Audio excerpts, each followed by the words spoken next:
It's been a while since the last time I had a good time to work on the car. I've done little jobs here and there, and there has been progress with Project ARMO, but not as much as I would have liked to. As I said on my video about the wheels, I think hopefully that's going to change and I will have more time to work on the car. But let's have a look at what I've recently done.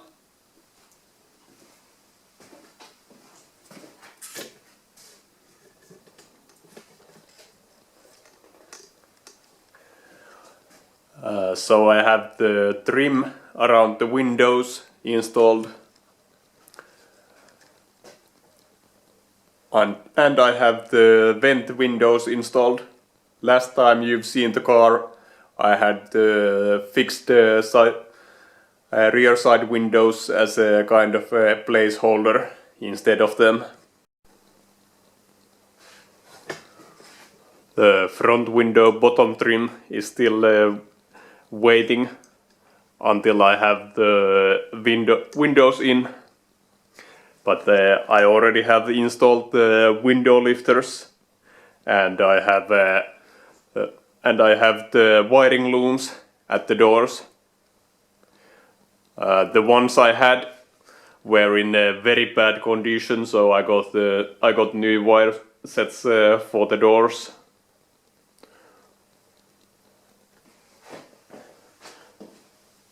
The engine is in running condition.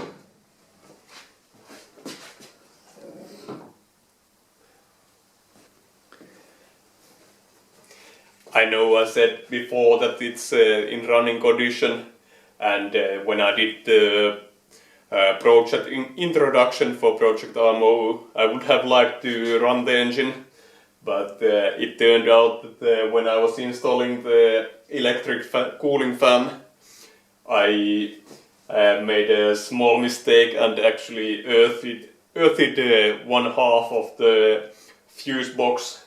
So when I did that video, the engine would not start.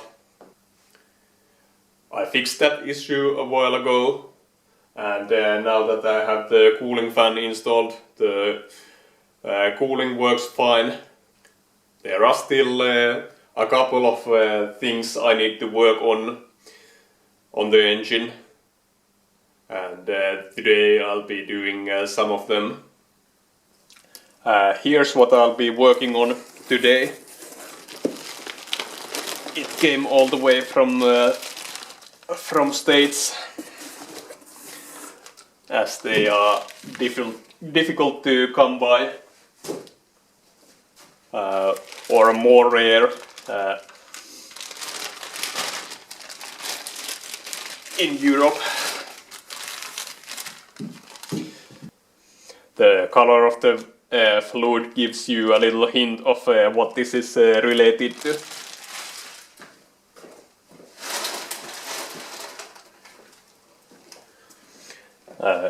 In Project ARMO, I have a hydraulic brake booster from E23. They were also used in E28s and I think also to E32s.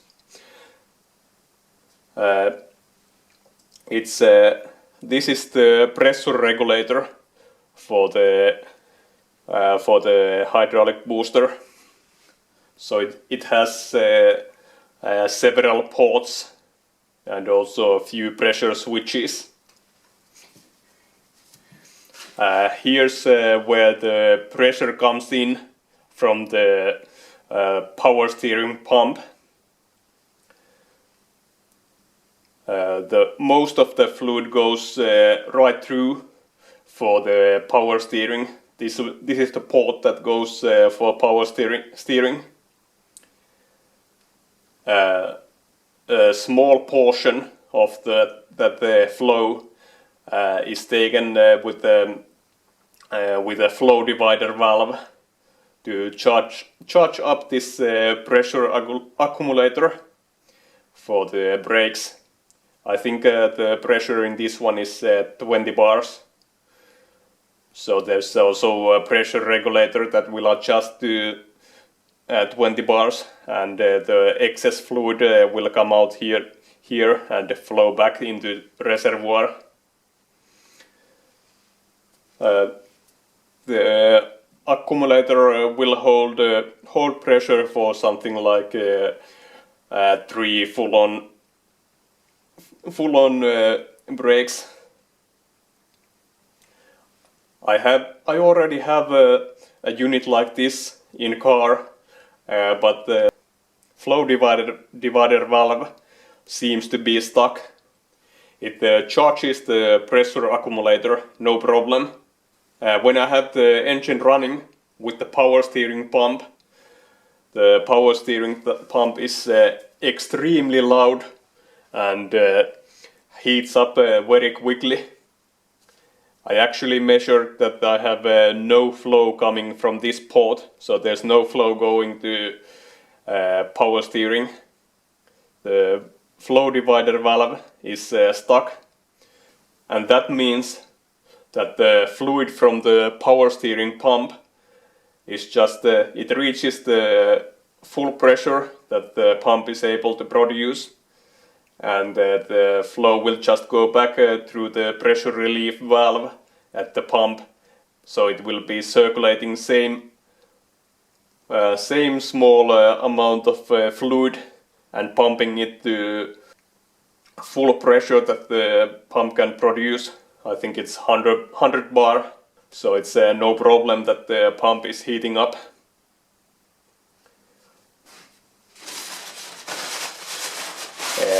I can take apart the pressure regulator that I have in the car, but to get on it more quickly, I got a new working unit that I can swap in like this, and make sure that the system works with that. There is a small question mark on my setup. Normally the pressure regulator sits in this position, but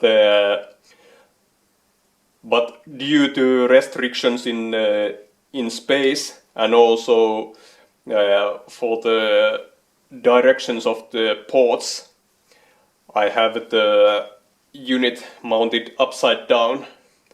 I don't think it will cause problems, but there is a slight chance that the unit being upside down is the reason for my problems.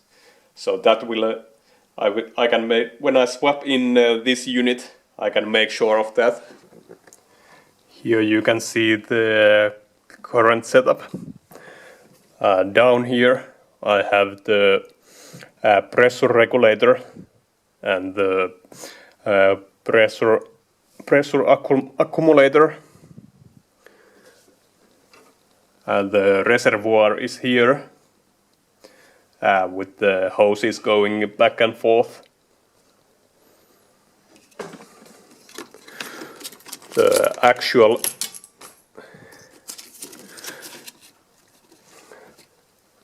hydraulic brake booster is here with the pressure hose going in and the return hose coming back to the reservoir. So now we will drain the system.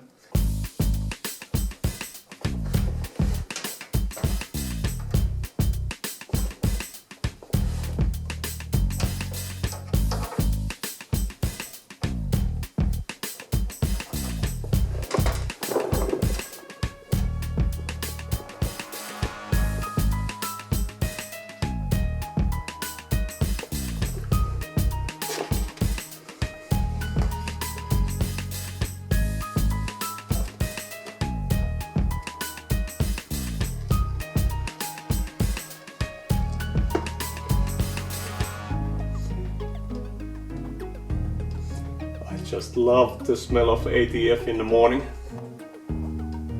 Next, I think we will need to take off the pressure hose from the power steering pump to relieve also the pressure side fluid.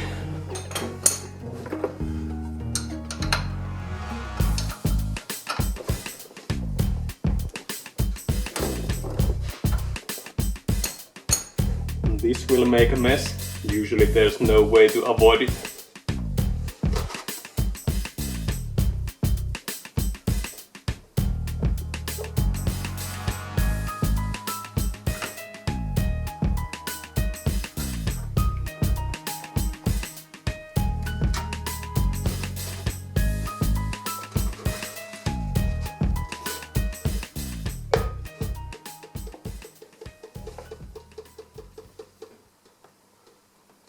I will let that drop in the container and change the working from the top and remove the pressure regulator.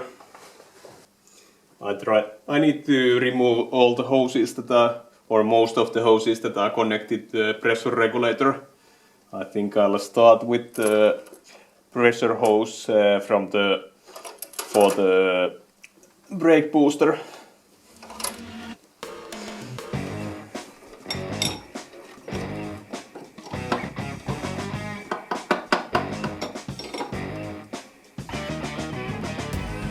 Seems to be 22 alright.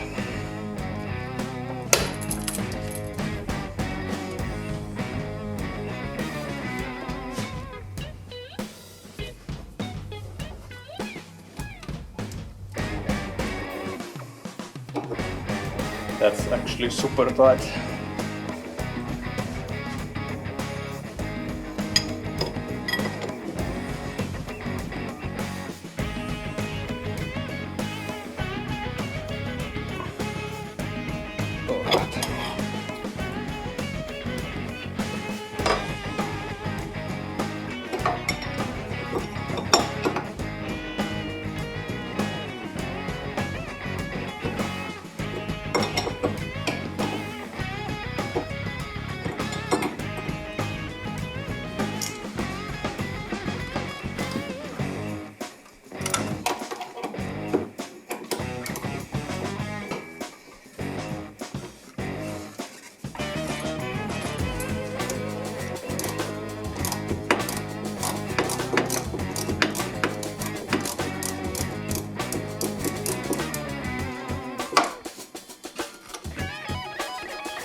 Right, that's making a mess. All the hoses should be free and dripping red fluid on the floor, making it look like a murder scene. Now loosen the bolts for the pressure regulator itself.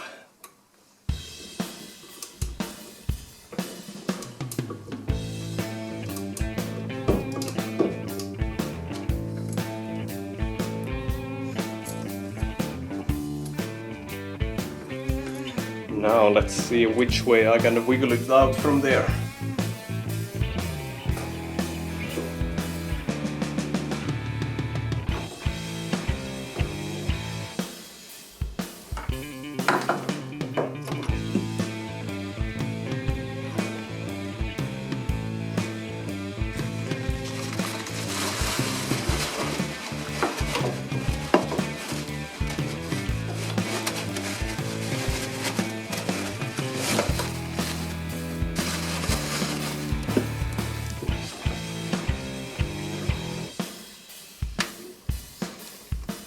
Okay, here's the culprit.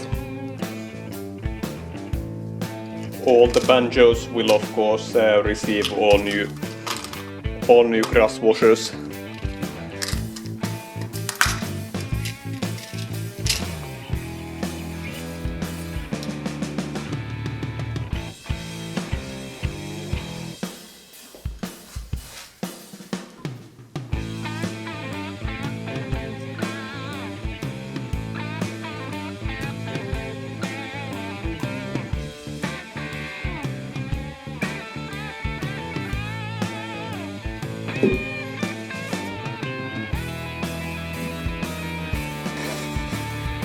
Time to fill her up. I didn't film the installation because that's just a reverse to taking things apart, as it said.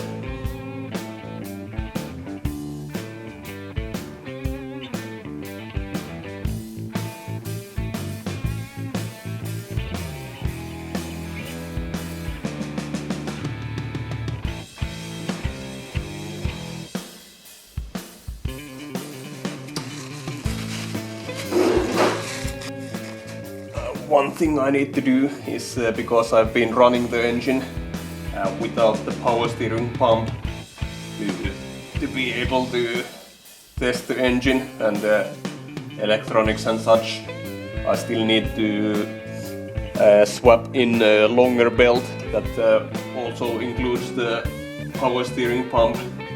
That one I won't be filming because it's even without the camera it will be very narrow space and difficult job, so it will be a lot easier without the camera in the way.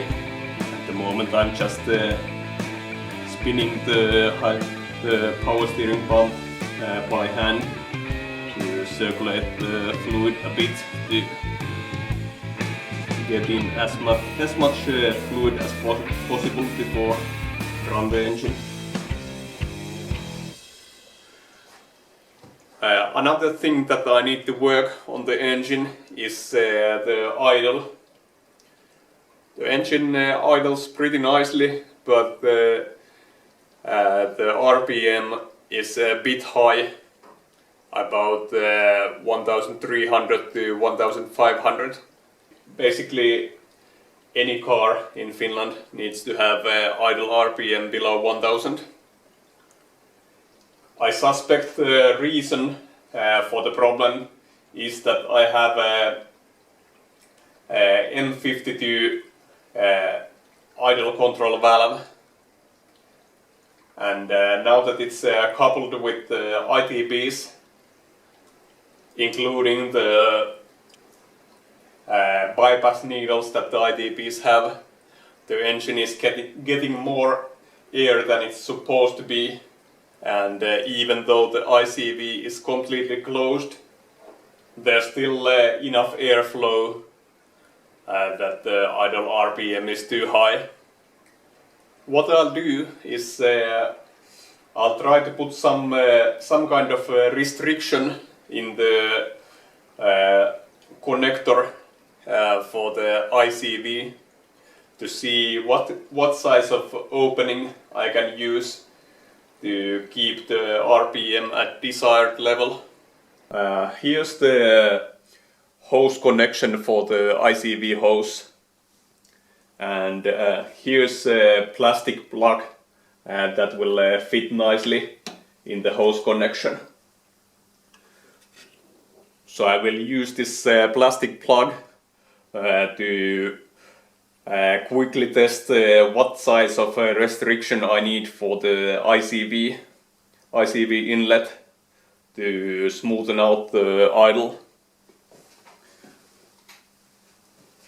So we start by making a hole in the plastic plug. I'm starting small, 4 mm, and we'll see what it does.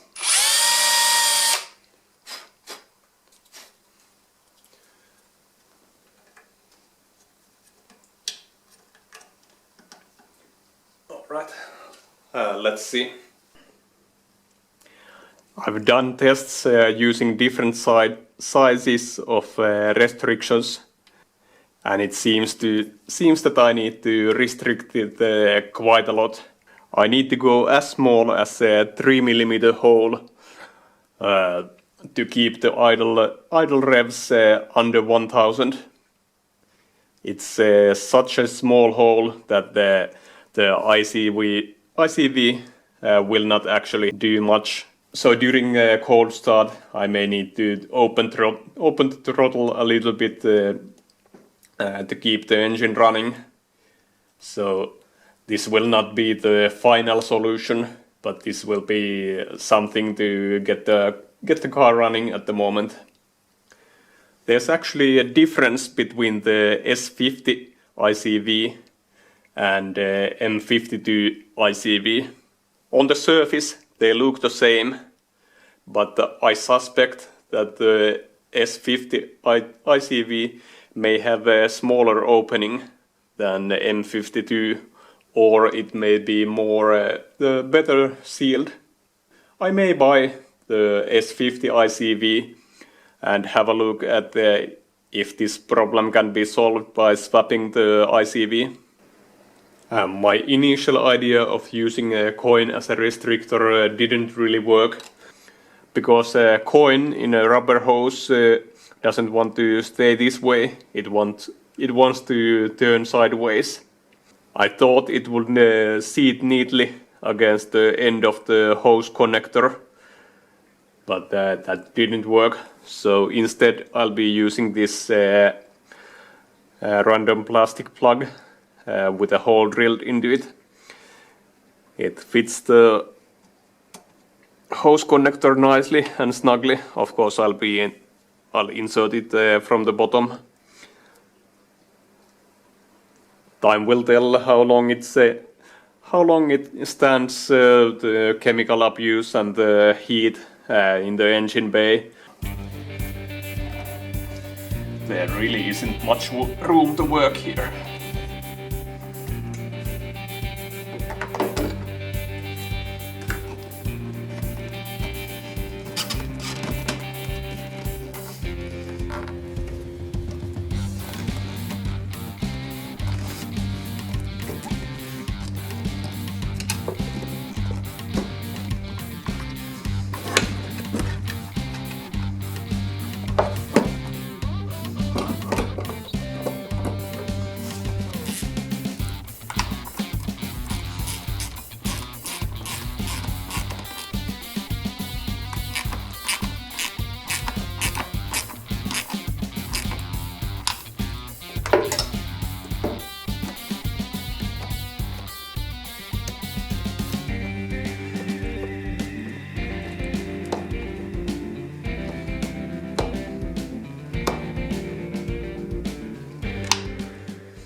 This is my DIY monometer for equalizing the ITBs on idle.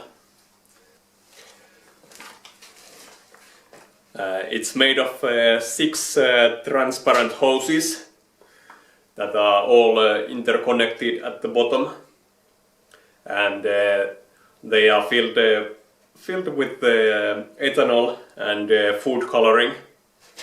And this device is made for measuring the relative level of vacuum in each intake runner. Let's see what happens if I put higher vacuum in one of the intake runners.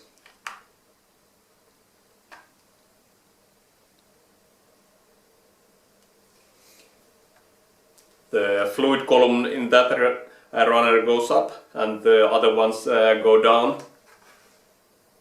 In the ITBs there are bypass needles that will allow air past the throttle butterfly to each intake runner, and these bypass needles can be adjusted so that we have equal vacuum in all the runners at idle, and the engine will idle smoothly.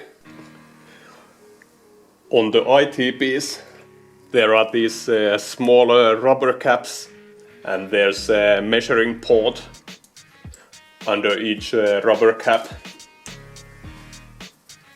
At the factory they use digital measuring devices, but the principle is the same.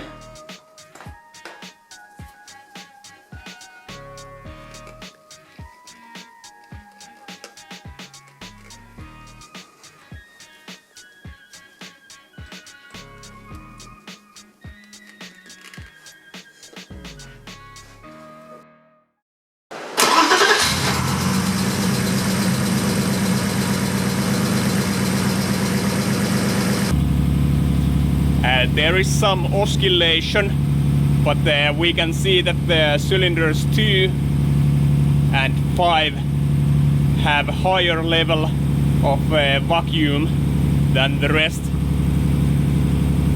So what I should now do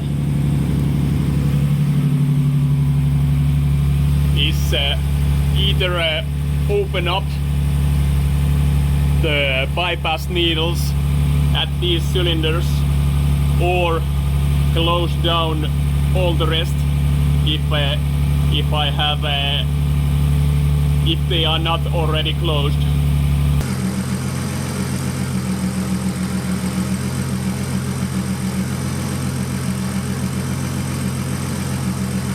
The vacuum balance is pretty much as good as I can get it.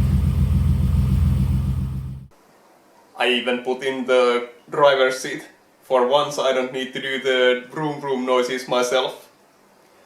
But how did it go with the replacement of the pressure regulator, you may ask? Not so great.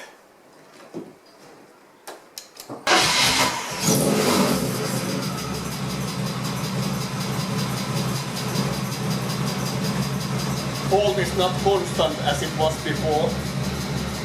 When I pressed brake a couple of times, you can hear the power steering pump. Now when I turn the steering wheel, the noise goes away. So what I think is that there is an air bubble at the flow control valve. And when I press the brake, the valve gets stuck, and it just keeps loading the pressure accumulator. But when I turn the steering wheel, it will release the air bubble. So what I try to do now is I will alternate with the brake and with the steering wheel, and see if I can get the air out of the system.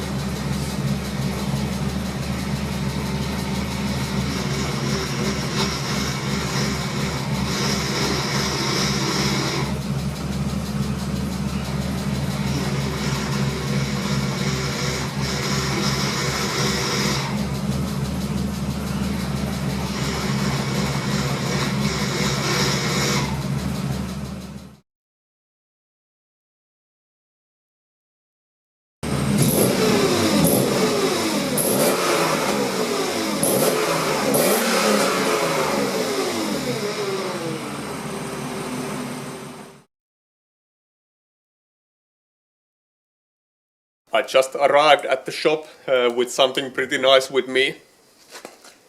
Just a few weeks ago I said that I was looking for RSs in 5x120 configuration, and here's what I picked up today. It's a set of RS005s and 006s. So it's 7 inches at the front and 8 inches at the back. Full set, including also the centerpieces and the hexes. What I'll most likely end up doing is using the centers from these wheels, and then using the lips and barrels that I already had, and will assemble a 5x120 set off, or sell them off as individual pieces. But good find.